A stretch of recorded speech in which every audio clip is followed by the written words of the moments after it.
Hi, everybody. Hello, everybody. Hi, hi, hi. So once again, welcome to Shelter in Peace, a series of broadcasts which I host, and my name is Artem.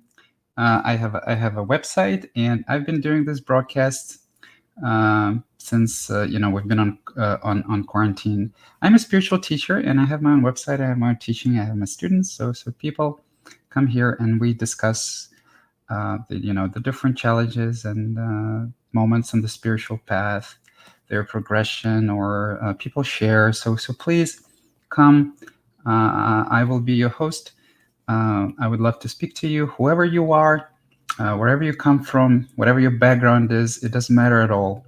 If you're on the spiritual path, then my heart beats with you. So please come and. Even if you're not on a spiritual path, it beats with you. That was a stupid thing to say, but anyway, yeah, please come join, and we have if you follow this link over here, which is in the comments in YouTube or Facebook, then you will actually be able to join the broadcast over video or audio. So I have three guests right now. And without further ado, I'm not going to speak today about anything. So we will get into the conversation. So once again, thank you very much for joining. Please like, share, whatever it is that you do if you wish to support me or have more people watch this show. So we will. Oh yes, thank you. Thank you very much. Yeah. So we have Sarah here with us.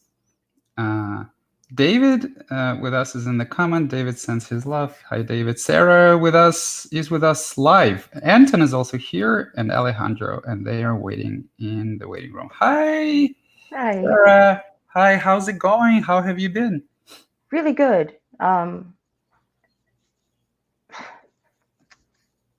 About manipulation and Okay. like truth. Mm-hmm. Yeah. Is it, do you find that fear disappears like in the face of truth?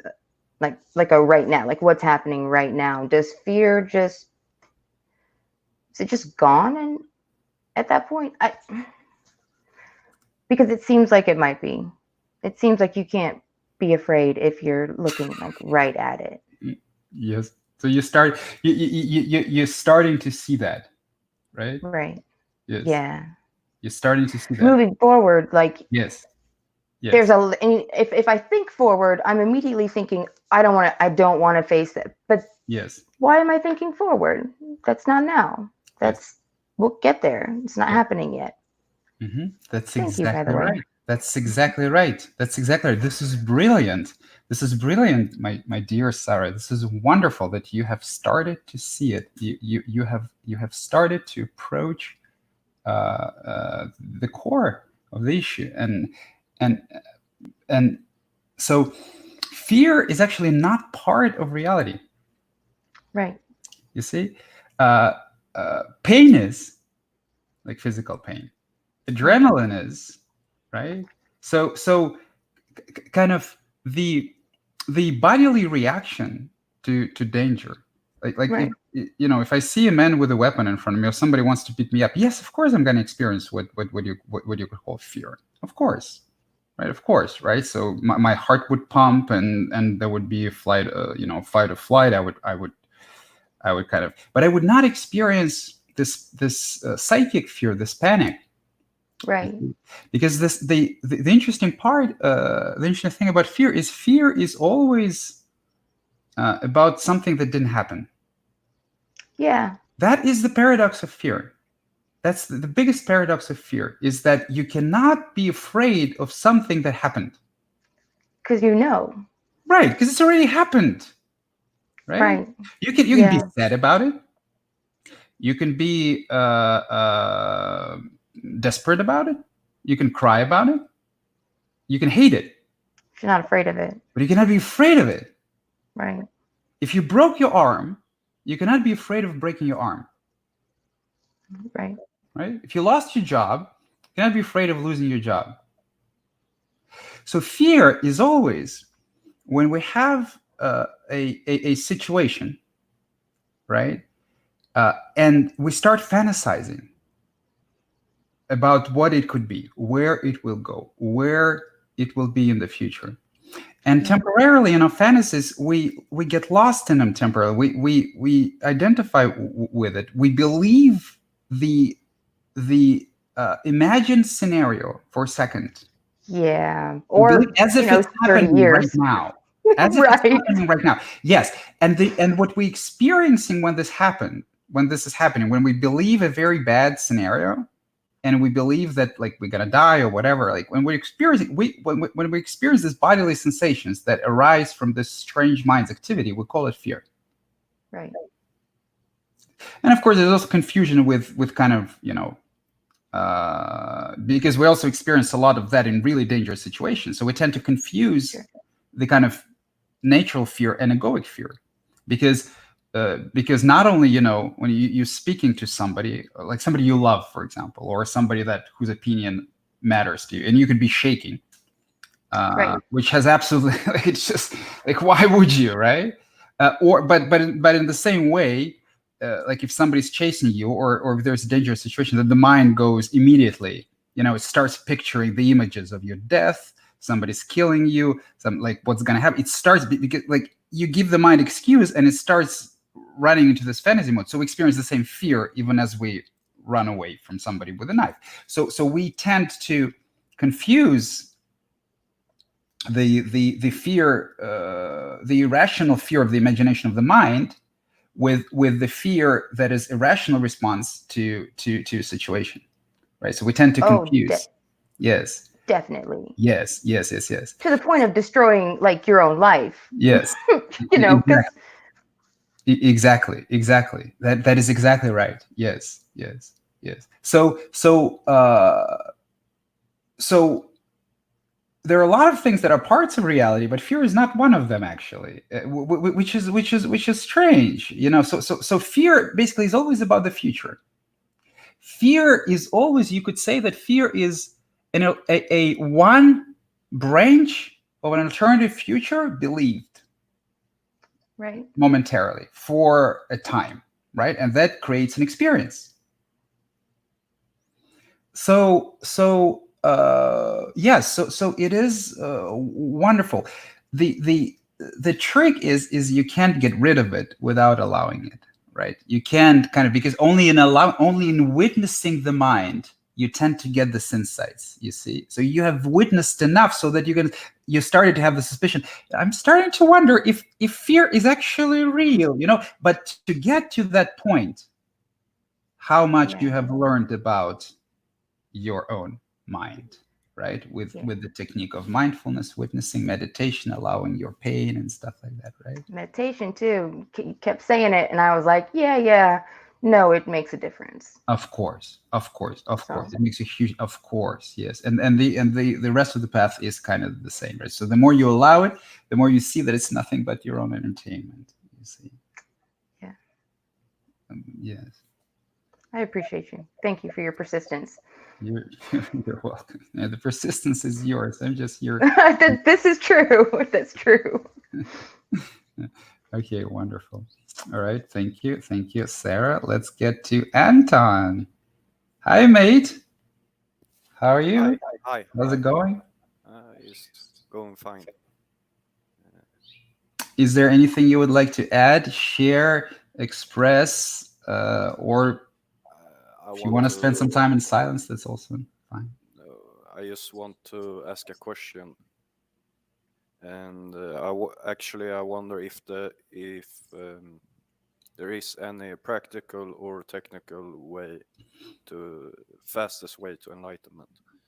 Oh, the the fastest way. Um, the Here's the interesting thing about it.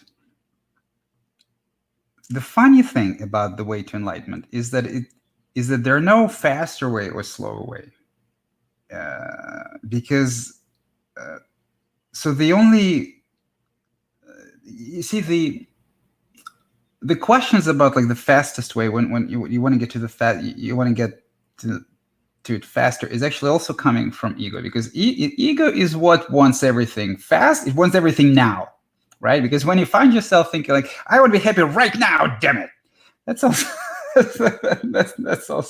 that's also sort of a struggling ego. There's no faster way. The funny thing about it is that kind of the amount of experience, the amount of suffering, basically, the amount of emotional release that tends to coincide with insights into your own conditioning and liberating yourself from your own conditioning is kind of the same for you. So whatever you have, whatever condition you have accumulated, it's yours.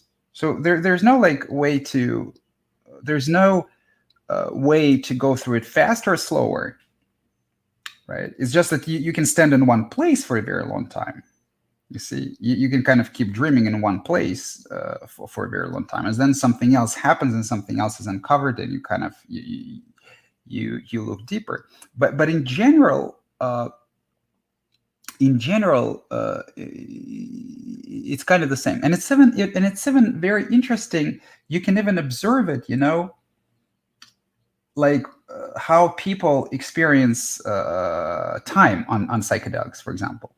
So there's this effect of time dilution of psychedelics, as if like, so like after I was already realized, but still, I mean, there was still a lot of suffering in me, a lot of conditioning, and I was grieving, for the whole world, and there were a lot of tears, and for me and for everybody, and all of that.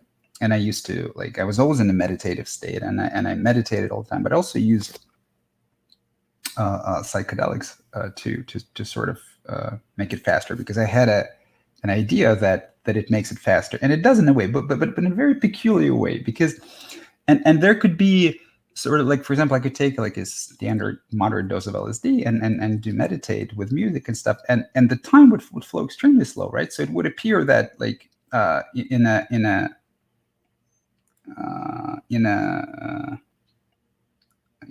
span of an hour, for example, it would feel to me like I spent 5 hours there or something, right? And so there's a reason for that, right? So it's sort of the amount of experience that you have to go through, the emotional experience, the spiritual experience, whatever it is, the experience you have in meditation, the experience you have in life, pain, emotion experience, and experience of oneness, whatever. All the amount of experience that you have on the path is actually kind of fixed in a way, because it's yours. You see, like the experience that dissolves conditioning, the kind of painful emotional experience that comes from inside, kind of, I don't know, your tears, your anger, whatever. It's kind of the same. So when you use psychedelic to uncover it, then you get into this very weird situation where in real life, like an hour happens, but on the trip, it feels like 5 hours happened, passed, or something like that. That's why, you see. So you can make it faster in terms of real time, like how old your body is, basically. But you can't make it faster in terms of experience. Subjectively, you cannot make it faster. Because subjectively, the path from self-realization to enlightenment is the path of suffering, basically. It's the path of deeper insight and letting go of your attachment.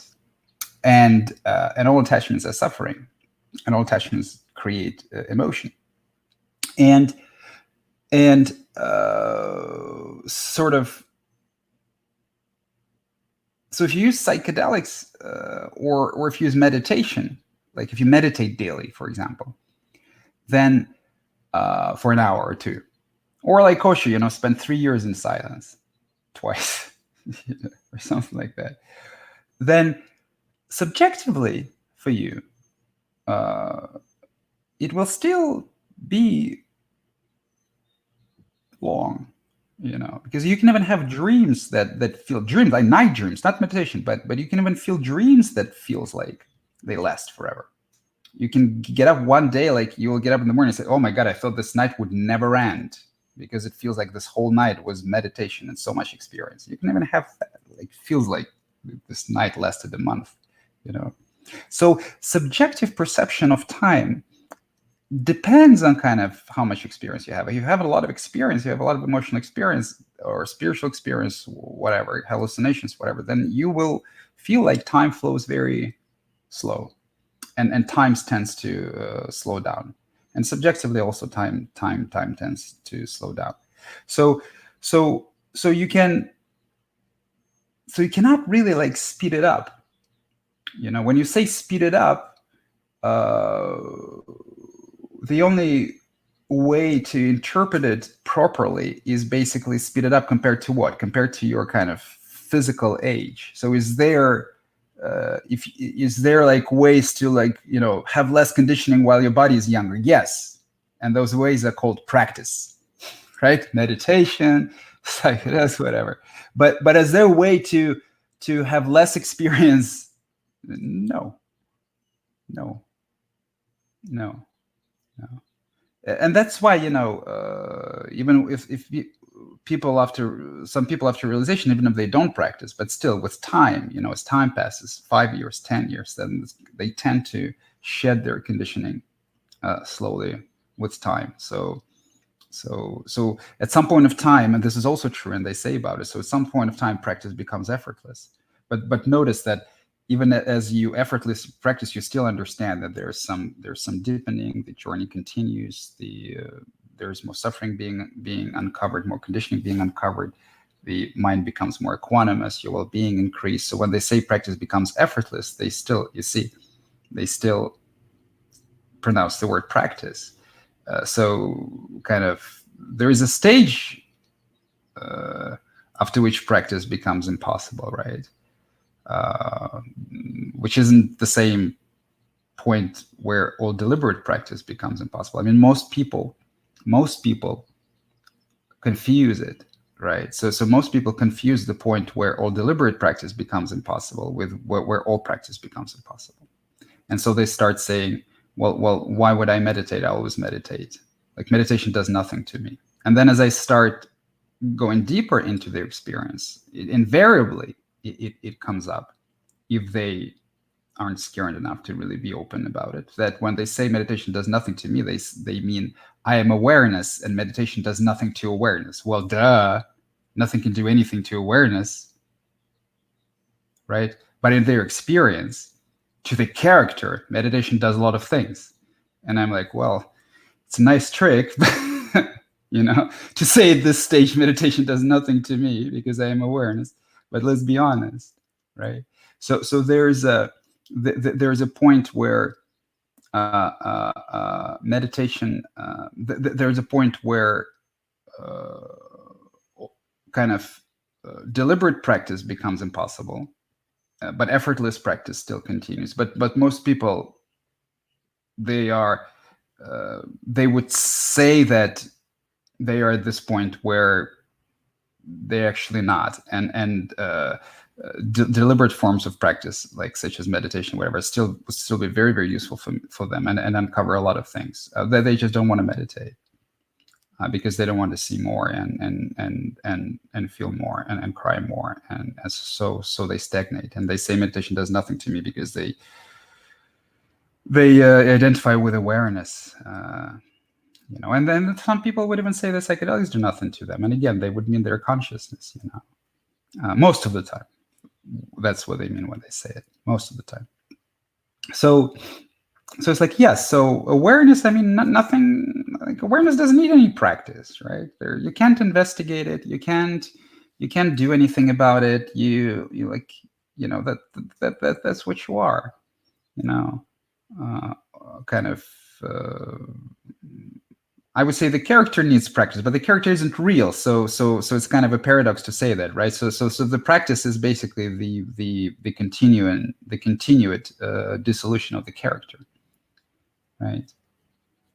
And the continued kind of presence, and so the awareness becomes present more and more and more, and then it actually even becomes a little clear what the role of awareness is in all of that.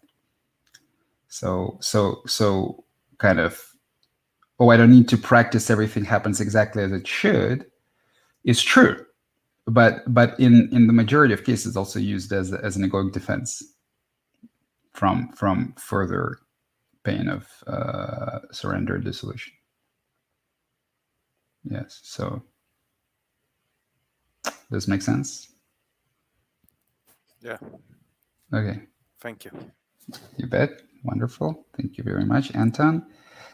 Alejandro. Hi, my man. How's it going? Hey Artem, good, good. How are you? What? Oh, how are you? Yeah, I'm good. I'm good. Thank you very much. Thank you. How are Nice. you? I'm fine, hanging in there. Good. So I have a couple of questions actually. Hmm. Hmm. Um, so a couple of broadcasts ago, you mentioned that how loving we are correlates to how much suffer we carry, and Really I good. Yes, yeah, I wanted to if you could elaborate on that because I see. Well, uh,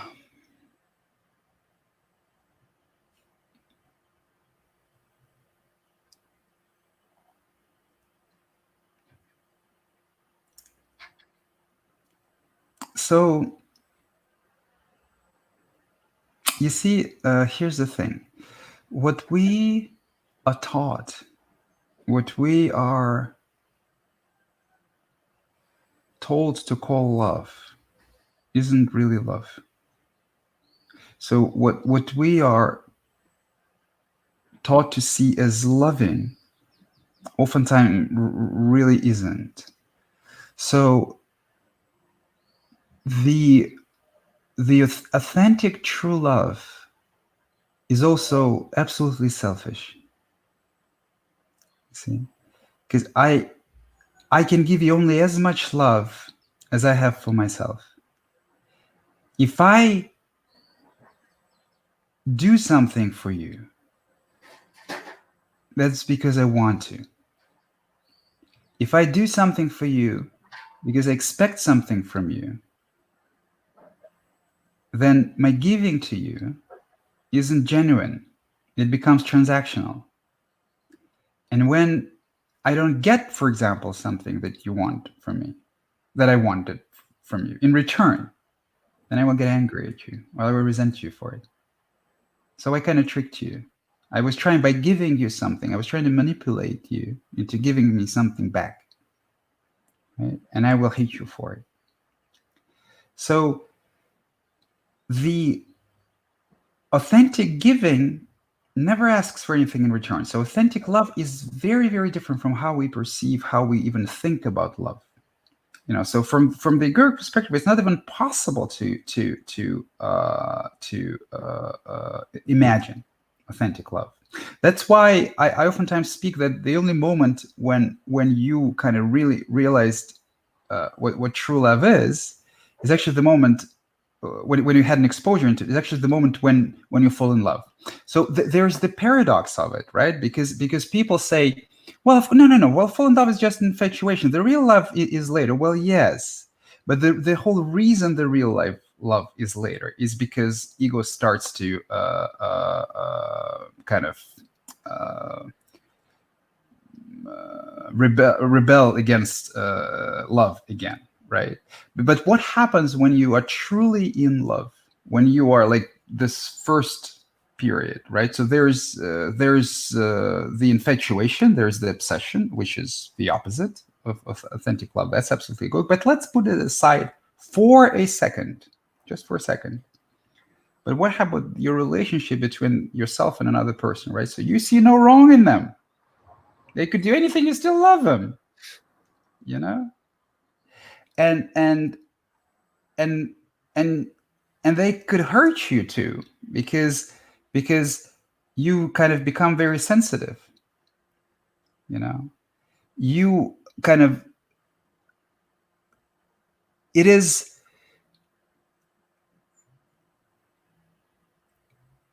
so so and then of course, it you can't like sustain it, right? This and also the reason why it is painful and passionate and there's an obsession and stuff is because it's not sustainable. So when you are kind of behave lovingly, right? Truly lovingly, authentically lovingly, meaning that you are with a person who can like literally like whatever they do, you still love them. But you're in this state of mind that pretty much whatever they do, you still love them. And when you're in this state of mind, notice how painful it is for the ego. So we kind of it's easy when they say something. It's very easy to get offended. If they don't reciprocate it, we become painful. When I mean, it becomes painful. If they leave us, we start to suffer. You see, so it's sort of kind of this period of falling in love is kind of you being very benevolent and benign towards a person, and your ego is screaming in pain because you became like passionate and obsessive and things like that. You see, so ego, and then of course you can sustain it. So this period of rose glasses falls away, and all sorts of conflict comes out, right? So what in order to be truly loving, you must have no pain, because this pain that is when you're in love, then you're also in pain. But this pain that is uncovered by falling in love in somebody, this pain of romantic infatuation and obsession and stuff, you just kind of don't pay attention to it because the other person kind of is perceived to be more important, right? That's why like people are afraid to fall in love. They're afraid when people say, "Oh, I'm scared. I want to fall in love," and still they crave for it, and still they yearn for it, and still they look for it. You see, because it is so painfully blissful to be in love. So enlightenment is the same. It's just that you fall in love with yourself, not with the other person, and you fall to such depth that you never thought it was even possible, right? So you fall deeper and deeper and deeper and deeper, right? So it is also a painful process. So being authentically loving, basically, authentic love is not clinging, is not attachment, is not happiness, is not anything at all. It's in its very fundamental nature. Being authentically loving is just being, is just lacking judgment. It's just being devoid of judgment. It's just understanding, right? Just understanding that even if the person does something which is considered bad, like whatever, right? Even if the person harms you, even if the person doesn't speak nice to you, whatever it is, then the only reason for it could be because life isn't easy for that person, and you've been there and you remember, and it was the same for you, and you were the same when you were this way, and you understand, so the being authentically loving comes naturally from your own experience. That's why it's also completely selfish, so because you're not doing it for another person in a way, right? You're also doing it for yourself, right? Because that is how you want to treat this person. You want to treat it this way. Not somebody told you how to be loving. Not you think that's how it is to be loving. That's how you want to treat this person. And that is why even if a Buddha is authentically loving, or somebody like Kadya or like any enlightened person authentically loving, some people would not like them. Some people would hate him. Some people don't want that.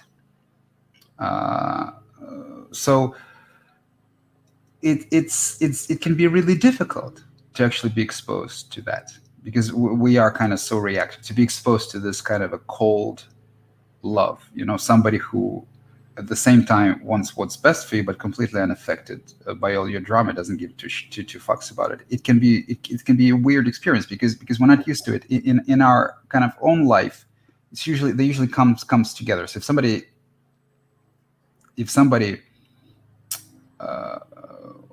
like authentically wants good for you, right? If somebody's wishing you well, they usually also care about your drama, right? So kind of we are even confused in that. That's why, one time I even said, your parents loved you, their egos didn't. You see, because I mean, nobody like gives food for 18 years to a creature they don't love. They absolutely loved you. You see, so when it feels like nobody loves you, it's just the ego saying that nobody loves them, because ego knows absolutely no love. For ego, every act is how it looks like. Am I loving? It doesn't act and like does it look loving? You see, because it always plays. It always pretends. So the authentic love is what you have in your heart. Is when your heart is free of pain. When your heart is free of judgment. When your heart is free of hatred. Then you will see. Then you will realize the heart which is full of authentic love, and it will be an empty heart, very calm, very spacious, very serene. You see, so but the path to it is always through the pain of the heart, is always through accepting more of the pain that you carry, because the emotional pain is actually what prevents us from being authentically loving. We were deprived of authentic love. We have not seen even how it looks like. That's how fucked up the society is. So we have been deprived of authentic, true love when people have no agenda, when they care about our well-being, and they don't give a fuck about our own pretenses and little lies and everything, and they're absolutely not respectful of it, and they have no agenda of their own. But usually it's the other way around, right? So they do will us good. That's okay, right? There are a lot of people who wish us good, but they have their own agenda, and they get carried away by our own little lies and pretenses that we say to ourselves just as much as anybody else. So we easily trick them into thinking that we actually need something else than what we really need, right? And and a person who needs to be told that like you shouldn't continuously get involved with people who harm you, and you need to investigate like this part of your life. Instead, they're being told like, well, he's just an asshole, next guy will be better. You see, is that authentic love? No. Like they just want to soothe this person, and they want to pretend that everything is all right, and there is not a serious problem that needs to be addressed, right? So authentic love can be difficult, but and it's impossible to give it until you gave it to yourself, until you know how difficult and fierce it can really be, and then you can also do it with compassion, because you know how hard it can be to receive authentic love from yourself, or from a teacher, from anybody. It's not like, even if you're enlightened, I mean, your least enlightened mother could tell you something, and you'll be, oh fuck, that really hurts, that was right, that was true. But it has no idea, it has no correlation to like what state of consciousness another person is in. You see. So yes, so it is something that arises in you effortlessly. You're being loving to others is a reflection of being loving to yourself. It's the same thing. You cannot be authentically loving to others if you're not authentically loving to yourself. It's the same thing. Like how you treat yourself and how you treat others is absolutely the same thing. Absolutely. So like if you're constantly in argument with yourself, you'll be constantly in argument with others. If you're constantly belittling yourself, you'll be constantly belittling others. If you're compassionate and loving and forgiving to yourself, you'll be compassionate and loving and forgiving to others. How otherwise otherwise could it be? You see? You can only pretend. Like if you like you can only pretend to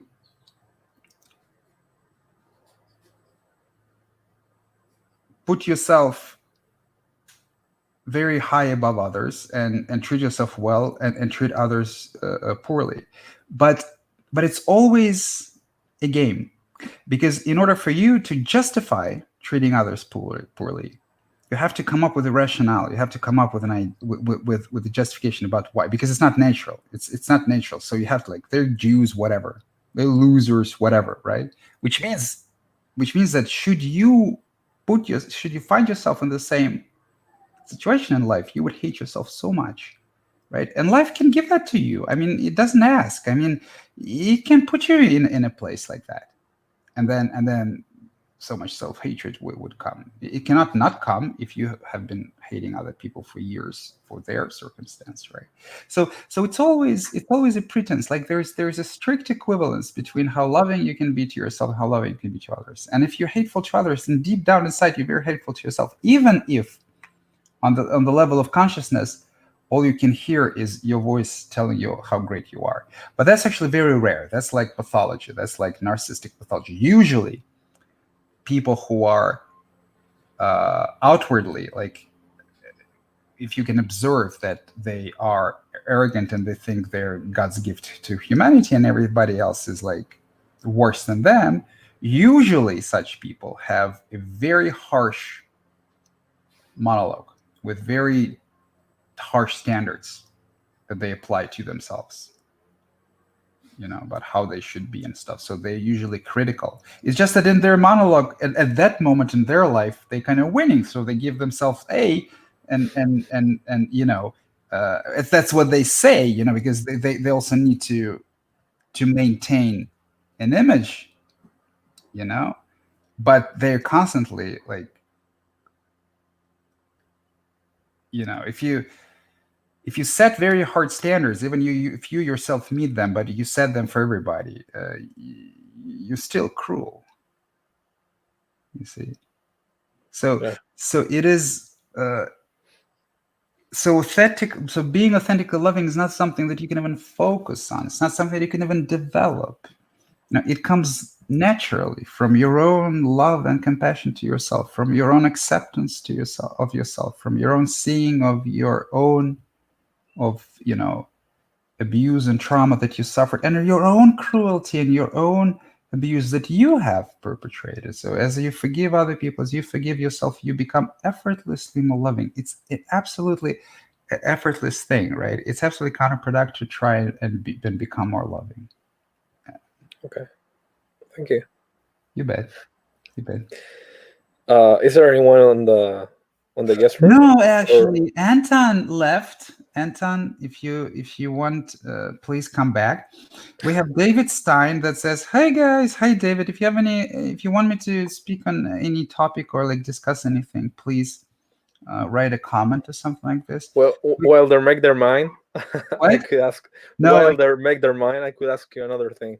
Yes, please. I also have a question from Sherias Parida, who is asking, I'm sorry, my dear, I don't know if I pronounce your name right, but she or he, I think it is she, asking, how do you start meditation? So I can speak a little bit about like the beginnings of meditation after Alex asks another question. Okay. How about that? Yeah, that's great. So, I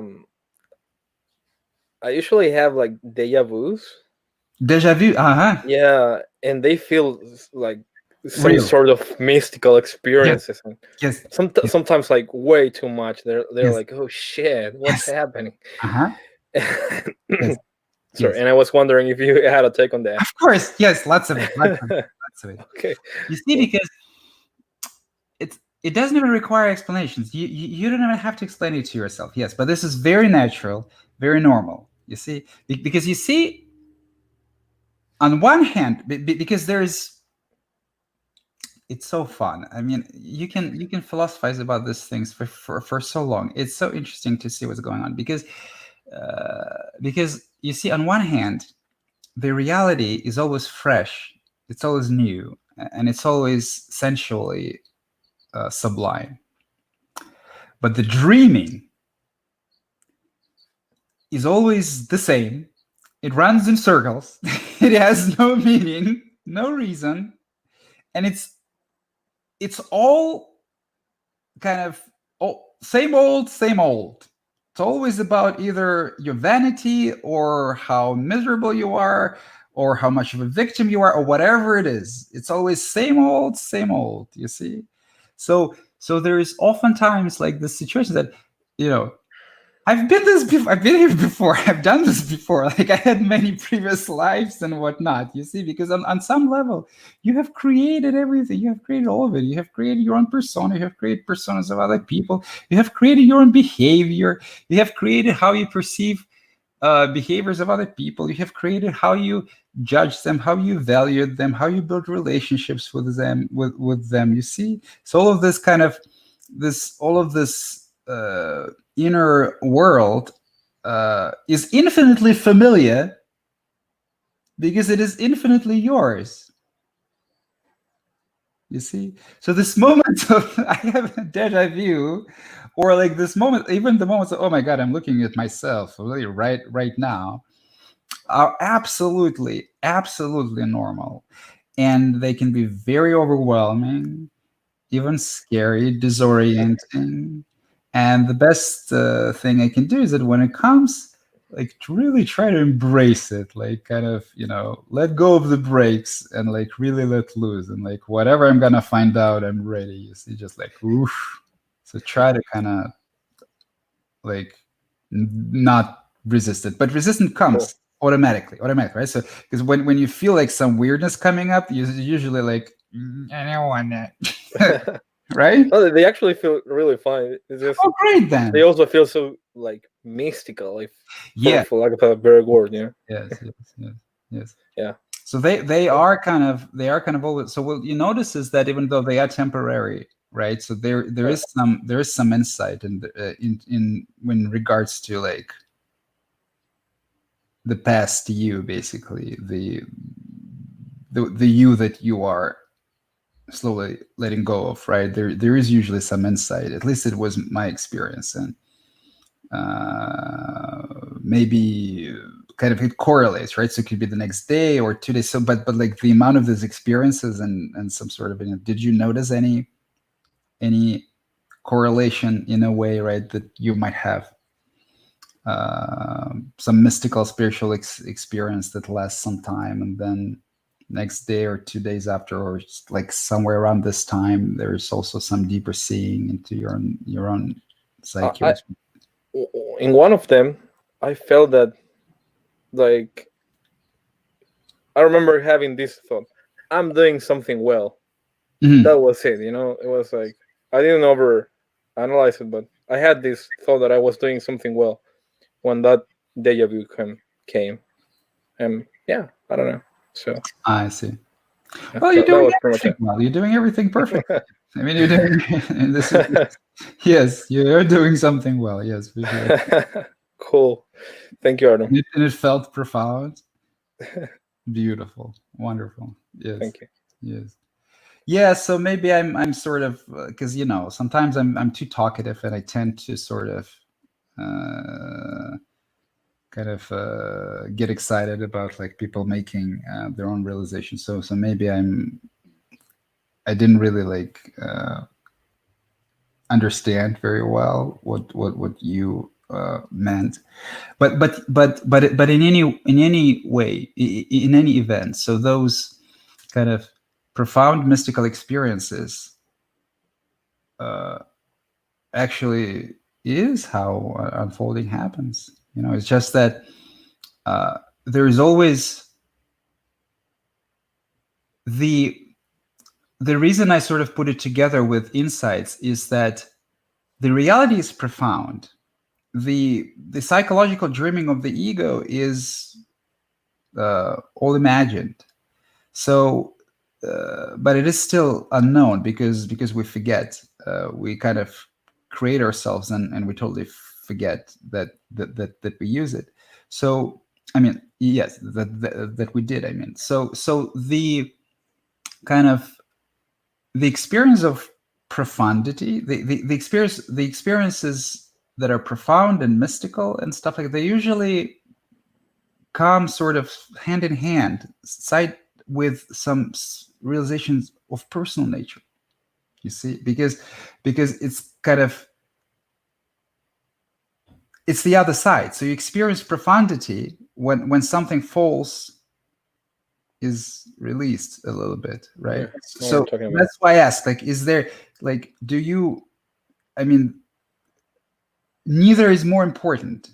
You see, so don't kind of seek to recreate this profound experiences. This profound experiences, they come themselves as you allow yourself more and you understand yourself more. You see, so the whole process is sort of replacing insanity with profundity until it becomes mundane. You see, so it is kind of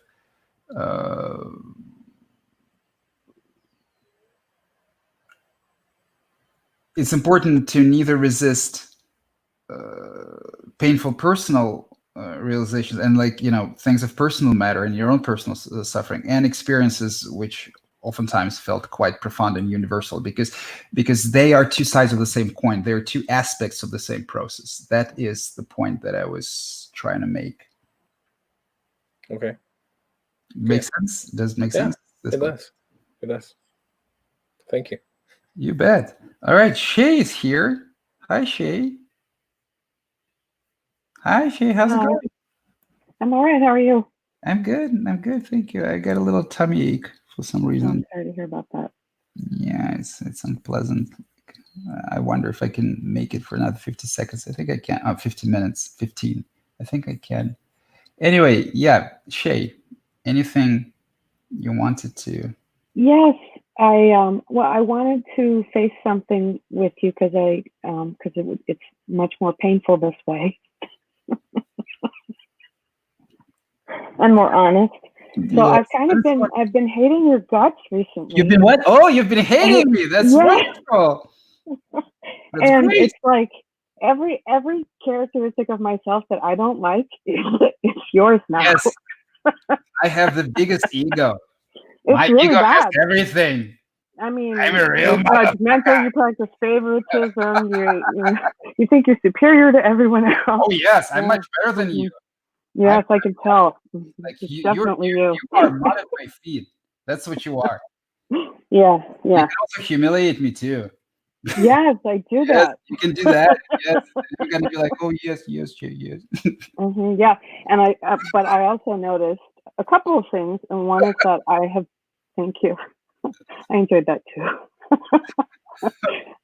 I've been subjugating myself to you, and the other thing is that the respect that I have for you and the trust is so deep that it frightens me, and I'm deepening in trust a lot right now, and it's very painful. Yes. It's like, why is falling in love with yourself so painful? Yes, it is so painful. It is so painful. I mean, motherfuckers, like, haven't I suffered enough already? It just shows you how come real life love is so painful. So it just shows you how that since we were born, we pretty much given pain, not love. That when we receive love, we feel pain. Yeah. Can you imagine that? How tragic it is. Yeah, we hold on to that our whole life. Yes.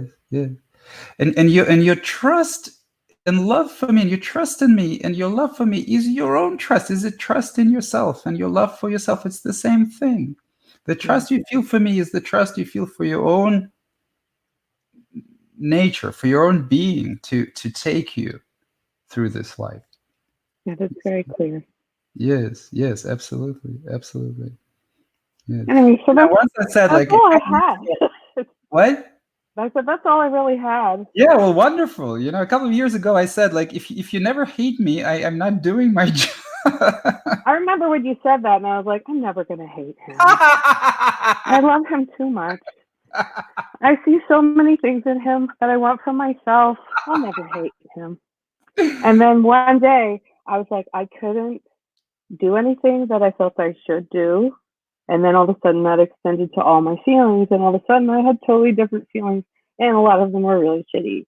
Yes. And that's a part of it. That's a part. I hated everybody too. Yes. It's certainly. Absolutely. So enjoy your hatred. Thank you. You're welcome. Namaste. Hate. Yes, please. The spiritual people do not like this shit. No, they don't. It is not polite enough. Well, I mean, Yes, some people understand that. So it's a long road. You see, it is like when you come to the point where you are really starting to come to terms with your hatred. You've been through a lot, right? It is difficult to get to that point. So so regardless, even some people are into spirituality and they wouldn't get it, and they wouldn't want it, and I mean it just means that it would be too hard for them right now, and then some people who are into spirituality that understand this very well. So don't be too quick to judge. Yeah, uh, that's true. yeah. So because everybody speaks their own language, Yeah. I Well, just that's also my superiority. right. Yes. Yeah. Yeah, exactly. That's yes. I'm Which sort is of yours, by the way. yes, It's all yes, yours. yes. I'm sort of weird in a way that I kind of uh, went through this sort of too fast. So I haven't. I wanted to go too fast. I wanted to go as fast as I could. It was extremely difficult for me. Extremely, like completely, like debilitating. But as a result, I never had the time. 10 years, for example, to really like acquire some spiritual language. You see, so I understand all the spiritual traditions, but I don't have my favorite. I speak a normal, common, everyday language. But no ego does that, right? So I can speak in any language. I speak in normal common language. I can speak in spiritual language. I can speak in language of Buddhism to the extent that I understand Buddhism, to the extent that I read about it. But no ego does that. Every ego has a worldview, and mine was before materialistic, scientific, and for some people it's spiritual worldview. So spiritual worldview in itself is not any more despicable, let's say, than psychological, scientific, materialistic, and stuff like that. So they are speaking about the same things using different words. Well, unless they go into crystals and magic and things like that, which is, of course, I mean, That's what living in California was like for me. well, yeah, but sure, but you also have to remember that a lot of people don't take it very seriously, also too. Right. So if you really want to speak to people who take their spirituality seriously, speak to some Christians. Like some of them really believe that, like for example, Jesus Christ would literally physically come and reign on earth within their lifetimes, for example. It's I assure you that some spiritual people that saw some unicorns would find it, would be skeptical about that. So it is. You see, everyone has their own sort of, I don't know, like we all suffer in unique ways. Yeah. See? So kind of all of our disdain for each other is disdain for suffering, actually, and Yeah. and Which is resistance to the truth ultimately. yes. So It's so always interesting. You find something, you think, "Oh, this is the truth now," and then like you go past it. right, yes, yes. All of your like special insights are worthless now. Mhm. Just throw them away. Yeah, it always tends to sort of destroy all the previous insights. Yes. Yeah. Yes. Okay, cool. Well, thank you very much, Shay. Thank you for showing up. Let's see. I've got Tree. It says, "I hate laughing people." Ho, ho, ho. I hate you too, Trent. Yeah, I'm sorry. I hope that we have uncovered quite a bit of your hatred today with our laughs. So I have a bunch of comments, and I have 5 minutes left. I need to pick which ones I want to address. Hold on.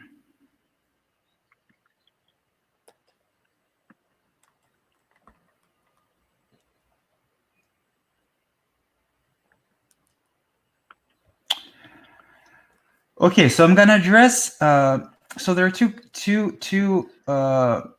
So Okay, Alexandra, you asked me about you asked me this, right? So what is true freedom, and why freedom is the highest value? Actually, freedom is the highest value. A lot of enlightened people say freedom is the highest value. Yes, freedom is actually higher value than love, actually. So freedom includes both love and emptiness and even ego. So freedom is the highest for sure. Uh, um, there's a reason for that. We can speak about it, but let's do it next time. Uh, I will just. But two other questions. Uh, how do you start meditation? And this from Ben. So he says that he tried different methods, and when he kind of gets close, whatever his ego, his mind distorts everything and turns into some sort of an obligation, another role, and he identifies with it, and there is a lot of fear, guilt. So, and for some, it looks like the other part of the comment was, for some reason, truncated. So it's on Facebook. So I would like to address those two because I think that they are related. Because you see, meditation is a very specific kind of form of practice. The most important to approach reality, you kind of need to relax into it. You see, because you see, basically the reality is the totality of all of your experience at any given moment. That's reality. That's what it is. That's all it is. That's all it is. That's the totality of your experience in any given moment. Right? It's just that this totality, even currently, includes the overactive mind that is constantly thinking about either past or the future, or your relationship, or something else. And that is also happening at the present moment, and that is your reality. And that is why it's so painful. That is why it's so miserable, because in your current reality, you're never now. You're always in the past or in the future, or in something, or in some discussion, or in some rumination about something that happened, which is the past, or about some rumination about how you would fix your relationship with someone, for example, which is the future, or some anxiety about what's going to happen, which is the future, or some kind of hurt, grudge, somebody told you something or remind you of some insecurity, that is the past. So even though all of that happens in the present moment, you're not present in the present moment, because the mind always takes you into contemplation and rumination of all the stories, right? So meditation fundamentally is just a practice of being at the present moment.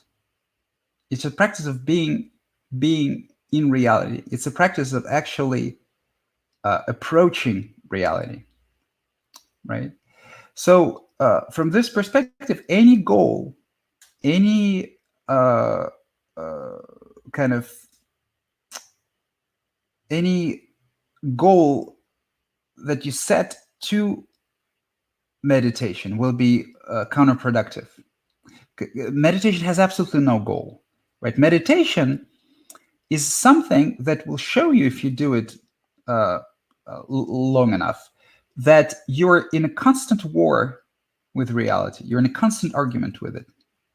You're in a constant argument with what's going on right now, with what's going on right now, with what you feel right now, with what you experience right now, and you either discontent with it, or you are daydreaming, or you are thinking about what it would be like in the future, what it was like for you before, right? So there is no goal in meditation. You just lie down or close your eyes and you just observe.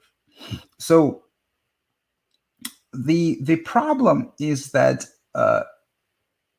it is very hard to just observe when you are identified with the mind, and the only thing that you can actually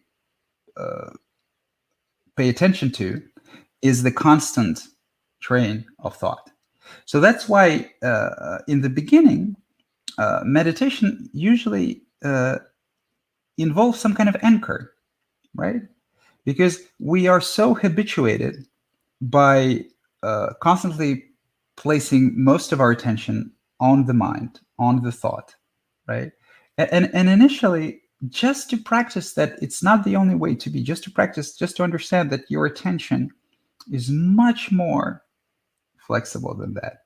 Then people are advised to focus on the breath, because the breath is always a bodily experience.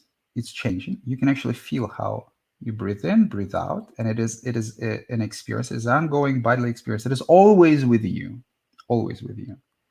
So, and you will notice that the moment that you focus on the breath, the first thing that people notice is that you cannot maintain focus on the breath for very long. You know, if you just tell yourself, you just feel it. Right? The next thing you notice is that 5 seconds passed, and you realize that for 1 second you felt it, and for 4 next seconds you forgot to felt it and to feel it, and you have been chatting with yourself happily, completely forgot. So we basically pretty much incapable. You know, the mind is so strong that we pretty much incapable of keeping our attention for a sufficiently long period of time. You know, even like for several seconds, we can do that. So the initial practice of meditation is just to see that there is more to your experience than thought and emotion, mostly than thought. So every time that you notice how the attention ran away from the breath, this is a crucial moment. So a moment that is very important to understand about meditation, that it is not a moment of failure. It is the equivalent of if when you're in a gym, is when you take a barbell and you make a curl. You know, if you consider this a moment of failure, then you don't understand training at all, right? So it is in this moment, then you have to kindly with that, because it's totally normal. There's absolutely nothing wrong. Everybody goes through it. It's not like, it doesn't mean that you're failing. No, at this moment that you have to kindly take your attention to say, okay, well, I've noticed that I started thinking again. It was very interesting. The mind is interesting about everything, but right now I'm just trying to feel my breath, nothing else, just 5 seconds, for a minute. You know, why is that impossible? So at this moment, you kind of be kind to the mind. It's kind of a little puppy. It's interested in everything. It wants to keep you safe. It's just stupid. It's overdoing it, but it wants to keep you safe. So if you had it has concerns, whatever, just say, it's okay. I love you. Right now, we're safe. I'm just focusing on the breath. We don't have to think about all of that, the other thing that is a object of constant concern. We're safe. It's safe not to think about it for 10 minutes. You see, it's safe.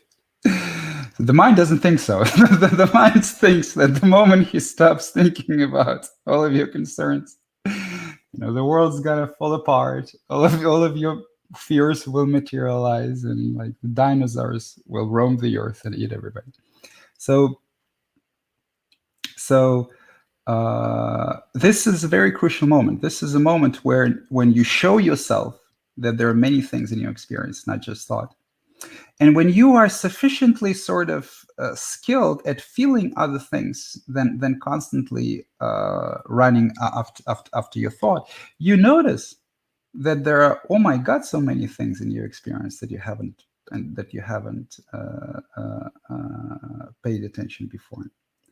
And when you get sufficiently good at it, then you start to experience all sorts of stuff. You start to see that there's a lot of pain that you haven't been paying attention to. There's a lot of emotional pain. There's tension in the body, which you haven't been paying attention to, because you have been always constantly distracted by the mind, because all you want to do is think.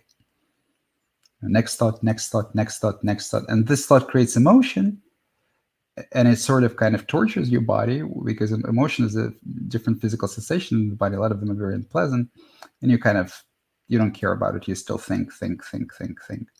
But the moment you start placing your attention, placing your focus on the emotion, let's say, on how it manifests in the body, then first you will realize how seductive and addictive thinking is. But then you will realize that you never actually let yourself, in all this time, to really feel through all of the things, the emotions, all of the experiences that thinking creates in your body. And they are in themselves can be very overwhelming, because you never even paid attention to it, right? So you start really feeling the totality of your experience, and the spiritual experiences can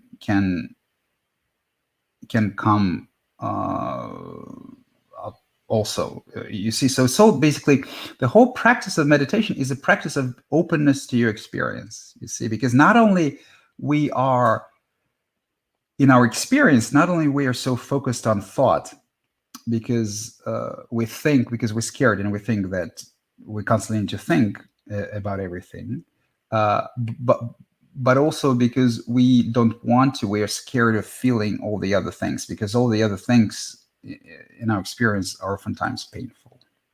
You see, so and by constantly thinking, we prevent ourselves from actually feeling our pain. So, and of course, the other side of pain is also euphoria and pleasantness. And so, people in Vipassana, for example, if you just like what I described, maps perfectly to an experience in Vipassana, for example. So when people first, it's very boring, and there is a lot of boredom, and they sit down and they sit for a long time, and because all of this going on right now is that just trying to enter kind of a different state of mind. They kind of just watching, witnessing through their mind's constant thinking, because that's why it's boring, and it kind of focusing on the breath or the body or whatever, just waiting for the mind to let go a little bit of the thinking, so that they would be exposed to more of the feeling. And then several days come, and then and the mind quiets down a little bit, and they start getting exposed to the whole plethora of things under there. The physical sensations, emotional, so much, and there's usually also pain, and once you go through that, there also could be a bunch of euphoria, like beautiful experiences, and all of that, and all of those experiences are beautiful and wonderful, and they all, as you go through them, you get more insight. They are in themselves are not the goal, but they are what separates you from truth. Because for as long as there is something that you're afraid in your experience, you're lying to yourself about something. At least in the context of meditation, like a very, very safe occupation. So someone says, "Will you do a video about the use of psychedelics during this?" Yes. So the sooner or later. So the use of psychedelics in meditation basically just intensifies meditation. So psychedelics is just forced and intense meditation. So if you use a little bit of psychedelic, then your meditation experience will be a little bit more intense. If you use a lot, then you will probably lose yourself completely in a psychedelic fantasy, and then you will have a tremendous experience, which will you could lose any kind of contact with your body. And it's just like dreaming. I mean, you can have all sorts of crazy, insane, painful, euphoric experiences, kind of just like in meditation. But those are all sort of very fun layers of the dreaming, because the truth is none of those experiences. The truth is inner emptiness and equanimous, beautiful mind, which also can think. That is the kind of true natural state. So the separated natural state, the separate state is a traumatized mind which constantly think of its persona, a fragmented consciousness. So as you go through this process, you go through a lot of trauma, and you have a lot of experiences, and they can be spiritual, blissful, personal, difficult, and things like that. That's also the practice of meditation. So as you go through that, you also sort of make your peace with reality more, get to know yourself more, quiet your mind, accept yourself more, and things like that. Nicholas, related question. Nicholas says, when I suffer in my dreams while I'm sleeping, am I making progress? Yes, absolutely. I've heard people say sleep is meditation. Is this true? Yes. Sleep is meditation. Is the same thing. So at some point of time, at some point on the journey, sleep and meditation merge into one experience, and meditating just becomes impossible. Right? Like there is no difference between meditating and taking a nap, basically. Yes, it's the same. It becomes the same thing. So yes, at some point, yes, absolutely, and it's very common. I heard it like from pretty much everybody that after the realization, there's usually dreams becomes more vivid. There could be suffering in dreams, some personal issues uncovered and worked through in dreams. Crying in dreams. I've experienced dying in dreams multiple times. Yes, I've experienced all of that, and yes, absolutely. So there is no fundamental difference between dreaming, any spiritual experience, and meditation, and hallucinations and psychedelics. They are all just the same psychic phenomena. They're just phenomena of the dreaming mind. All of those experiences are created by the mind, which means by you, for you. Yes, and it is extremely common, for when people make the realization, when people find this awareness, or even when people have a Kensho Satori and don't abide in, they don't have abiding awareness, but still their dreams still become vivid, more colorful, more emotional, and things like that. So it is the continuation of the same psychic process. Because the dream of the mind, actually, the mind dreams 24/7 pretty much. Well, except the deep sleep. But during the daytime, right? If you're in the separated state, then your mind is constantly dreaming too. It's just that the mind is dreaming on top of reality. So on the top of reality, you also have all this. You have your own persona. You have personas of other people, and so there's sort of, it's a combination of dream and reality. That's why they say that in the separate state, you see the world through the veil. They don't say you don't see the world at all. You see the world through the veil, through a veil. So through dreaming. So there's reality, and there's like a layers of dreaming on top of that. And they distort your view of reality. So you both perceive dream stuff and real stuff, right? And it's a kind of a mix. And in the separate state, like the dream stuff is 95%. Like, well, I mean, in the purview of your focus, at least of your attention, like the real stuff is going on. It's just like you're not paying any attention to. Yeah. So the and then the path is to sort of get this 95.5 to 595, or like, so to have less dream stuff and more real stuff. But the dream stuff, it also only goes away when you experience it. When you no longer crave it.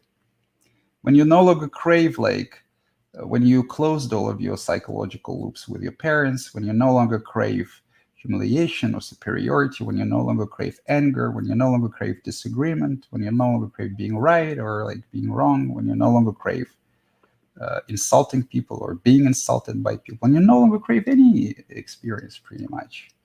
When you're okay with whatever is going on right now, right? And for as long as you still crave it, right, the mind gives it to you in dreams, in meditation, in psychedelic experiences. So that's why, people on the spiritual path, they'll like a lot of things happens in dreaming, and it's wonderful. It's wonderful. So if you had a very kind of emotional dream, beautiful, beautiful.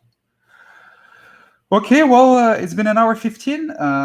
Thank you guys very much. I think I'm gonna say bye today. Thank you, Artem. Hope Uh, you feel better. thank you. Love you, Artem. I love you too, whoever you are. Thank you very much. Uh, Thank you for joining. We had up until 15, 17 people today at some point. Thank you for liking. Thank you for sharing. It helps. The next one is going to be tomorrow at 6 p.m. And after that, I'm going to do them less because I mean, I really have to update the website. It has been updated like for years, and it doesn't even have a link to my YouTube page. So I think I need to put a little bit more effort into kind of the online content that I have. And I mean, if you want to help or participate, please. I mean, we have a Discord community, so it's a hopefully that we're going to grow and help more people. And I really hope that something will come out of it. So Nicholas said, "Are you making a book still?" I'm not actively working on a book. So basically, what I'm doing is I'm making videos. I'm writing articles, which I haven't done for the last like a few months. Doing live set songs, doing like core questions and stuff like that. So I think I have enough material to sort of put them together in a book, but it's work. So the first thing I need to do is there's like 200 or something core questions that are not even on the site yet. So I want to put them in, and then they're kind of categorized, but it's just a bunch, right? It's just a collection. So I'll have to kind of go through them, add some more content, like make sure it flows. So there's a lot of work. I think that I want to kind of. There are also a lot of topics that I still haven't discussed. So I want to create more content, then polish it a little bit more, and then put it together in a book. But I do want to put it like kind of in a cool automatic way, so that it would just kind of create it from all of the content in a sort of a PDF like thing. So it would be accessible as a bunch of articles, but also as one book, so you can buy it and read it, or you can, if you don't have the money, if it's free, then you can just browse the website kind of. So I still have this idea that I will make it based on that, and maybe not, but yeah, sooner or later I'll do that.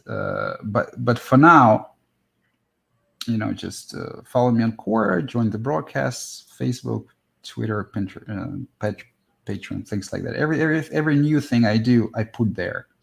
Right? So if I write a new article, if I make a new video or anything like that, I always put it like on Facebook or whatever, Facebook, Twitter, Quora. So I always do that. So yeah. So okay, cool. Well, thank you guys. Thanks again. Thank you for all your support, and bye. Best of luck to you on your Bye, Che. spiritual journey, my friends.